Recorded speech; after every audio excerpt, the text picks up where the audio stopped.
आपण आज गेले होते वर्कशॉपला. तर नमस्कार मित्रांनो, आपली जिम सध्या बंद आहे कारण वेळ आणि पैसा दोन्ही पण नाही आपल्याकडे. तर नंतर विचार केला काही करण्यासाठी माइंडसेट लागतो. मग मी टेरेसवर गेलो कारण आपल्याला होम वर्कआउट करायचा होता. तर मी किती रोप जम्पिंग केल्या असतील कमेंटमध्ये नक्की सांगा. त्यानंतर मी केली 10 मिनिट मेडिटेशन.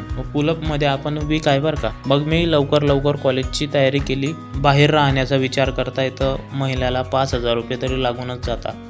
मी कॉलेजमध्ये गेल्या मला एका छोट्या मुलाने पेन मागितला आणि हे पोरं काय करताय काय माहिती नाही. विषय असा आहे की आम्हाला CPP साठी मटेरियल जमा करायचं आहे म्हणून आम्ही आजच्यासाठी भंगारवाल्या झाले आहोत. मग कसं भंगार, प्लॅस्टिक, लोखंड. मग आम्ही तिथून इंजिनिअरिंगच्या वर्कशॉपला आलो. तिथं तर काहीच नव्हतं. तेवढ्यात यश भाऊला गेला तार लागू. कर्म करणे जाओ तो कांड हो जाता है. चेतन म्हटला मला पण ब्लॉग मध्ये घे. माझा मित्र परिवार पण खूप चांगला आहे आणि इकडे आपण काय करायला गेले होते ते पुढच्या ब्लॉग मध्ये दाखवतो. व्हिडिओ आवडला असेल तर पुढच्याला शेअर करा.